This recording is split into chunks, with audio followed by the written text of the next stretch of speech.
Oi, pessoal, tá no ar o InfoMonday com as principais notícias que você precisa saber para começar sua segunda-feira bem informado. E o programa de hoje começa falando sobre investimentos. A Mari está preparando uma reportagem especial que mostra quais são as aplicações financeiras mais indicadas para quem quer ter uma renda mensal na aposentadoria. Mari, conta pra gente. Pois é, Pri, a gente conversou com especialistas do mercado financeiro para entender as principais alternativas para o investidor aposentado ter uma renda periódica. Segundo eles, são 4 os principais instrumentos, que são ações, fundos imobiliários, títulos públicos e previdência privada. A gente vai soltar uma matéria nos próximos dias comparando essas 4 opções e mostrando algumas questões como risco, tributação, sucessão patrimonial e retorno. Se por um lado os dividendos de fundos imobiliários e ações são isentos de imposto de renda e oferecem prêmios aí até mais atraentes nesse cenário de juros na mínima histórica, são aplicações mais arrojadas, né? Tem mais risco envolvido. Então o investidor aposentado, que está ali na fase de manutenção do capital, não vai querer, né? Não vai poder se dar o luxo de ter só isso na carteira. O ideal seria que ele diversificasse e incluísse algumas opções mais conservadoras, como os títulos públicos indexados à inflação para poder manter o poder de compra com o cupom semestral. Já a previdência privada é outro investimento que os especialistas gostam bastante, principalmente por conta da diversificação. Então, dentro de uma mesma classe, você consegue ter aí fundos de previdência de renda fixa, multimercado e ações. Eles chamam atenção também para a questão da maior facilidade na sucessão patrimonial, porque não entra em inventário. Só que nesse caso, o investidor já deveria ter começado, já construído no passado, aí ao longo da vida, um plano de previdência. Mas enfim, não tem receita de bolo, o ideal é diversificar sempre o portfólio e antes de investir em qualquer opção que a gente comentou aqui ou outras opções de investimento, ter uma reserva de emergência, com no mínimo aí 12 meses de gastos em produtos mais líquidos, né, com maior liquidez, como o Tesouro Selic. A gente vai soltar essa matéria nos próximos dias, fica de olho. E agora eu vou passar para o Tolotti, que vai falar um pouco sobre como que o mercado, o que tem no radar para o mercado nos próximos dias. É com você, Tolotti. A corrida eleitoral americana promete esquentar a partir da próxima semana, com o primeiro de 3 debates entre o democrata Joe Biden e o republicano Donald Trump, na terça-feira, às 10 da noite. Apesar de, historicamente, os debates não serem tão decisivos para a escolha do vencedor, este ano tem sido bastante atípico por conta da pandemia, que tem dificultado a campanha eleitoral dos dois. Por conta disso, o debate ganha maior importância, já que será uma grande oportunidade para que ambos apresentem suas propostas para a população. E assunto não vai faltar. Além da própria pandemia do coronavírus, os dois devem falar muito sobre os protestos antirracistas, o desempenho da economia durante esta crise, além da recente morte da juíza Ruth Ginsburg. Conforme o presidente Donald Trump tenta arranjar uma substituta para ela ainda antes da eleição, na tentativa de aumentar a vantagem que os conservadores têm sobre os liberais na Suprema Corte dos Estados Unidos. Pesquisa recente do Instituto Pew Research mostra que este é um tema que preocupa bastante os eleitores, ficando apenas atrás de saúde e economia. O desempenho dos dois no debate também será bastante acompanhado.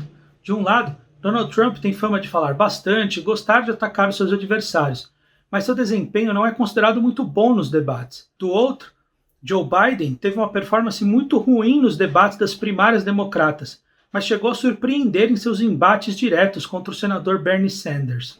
Enquanto isso, na agenda de indicadores, ainda nos Estados Unidos, destaque para o relatório de emprego e também para a última estimativa do PIB do segundo trimestre, 2 dados que ajudam a entender como está a evolução da economia norte-americana. Enquanto isso, aqui no Brasil, atenção especial para a retomada no STF do julgamento sobre a venda de subsidiárias da Petrobras, assunto que tem afetado bastante o desempenho das ações da companhia.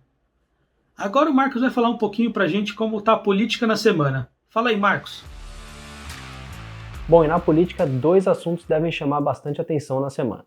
O primeiro deles é uma nova ofensiva do governo federal para a criação de um novo imposto sobre transações digitais ou financeiras, que críticos costumam associar à antiga CPMF, mas que o governo diz que a medida é importante para viabilizar uma desoneração mais ampla da folha de salários.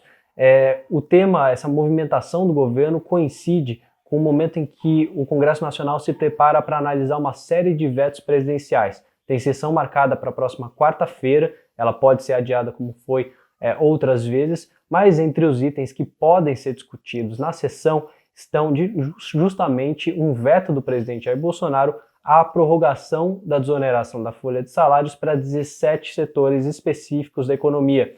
A medida ela tem forte impacto fiscal, o governo tenta segurar esse veto, mas reconhece que é muito difícil e que há altas chances do dispositivo ser derrubado pelos congressistas, o que geraria uma pressão fiscal ainda maior para o ano que vem. Então o governo tenta de alguma forma negociar para essa ampla desoneração viabilizada, compensada pela criação de um novo imposto, também tenta ganhar tempo para essa discussão e para a manutenção do veto.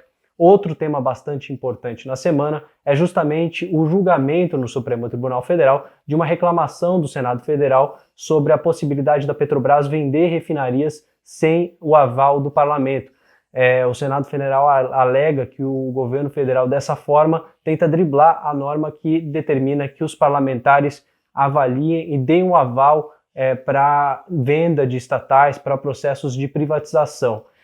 O julgamento começou a acontecer no plenário virtual, haviam 3 votos de ministros favoráveis à posição do Congresso, mas o ministro Luiz Fux suspendeu o julgamento e remeteu ao plenário em sessão remota.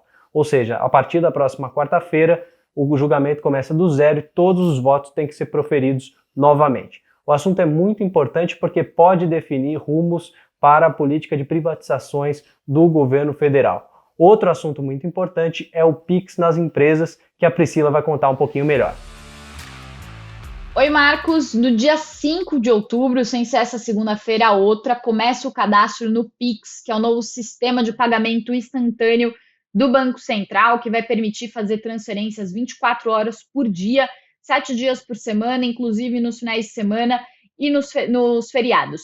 O pré-cadastro já está acontecendo nos bancos, que é uma espécie de confirmação de que você tem interesse em fazer parte do sistema, mas o cadastro, de fato, começa no dia 5 e você, para fazer parte desse sistema, você vai fazer esse cadastro por meio do próprio banco, onde você tem conta, por meio do Internet Banking ou do aplicativo do banco. Ele vai ser uma opção ali dentro do menu do seu app do banco ou do Internet Banking. Eu vou deixar um link na descrição para quem estiver assistindo pelo YouTube. Lá no infomoney.com.br também tem essa matéria explicando como que vai funcionar esse cadastro e também tirando dúvidas sobre as principais perguntas sobre como vai funcionar o Pix na prática para as pessoas físicas, mas a gente ainda vai fazer bastante conteúdo sobre isso. Mas um outro aspecto interessante, a gente está preparando uma matéria especificamente sobre esse assunto, é como o Pix vai afetar também os negócios e o empreendedorismo. O que acontece é que uma das possibilidades do Pix, por exemplo, é a emissão de QR Codes. São aqueles códigos de barra quadradinhos que permitem aquele pagamento por aproximação. Então, você aproxima o seu celular, ele escaneia um código e com isso você faz o pagamento. Então, com isso, as empresas vão poder emitir esse QR Code para receber os seus pagamentos. Elas vão receber esses pagamentos de forma mais rápida, imediata.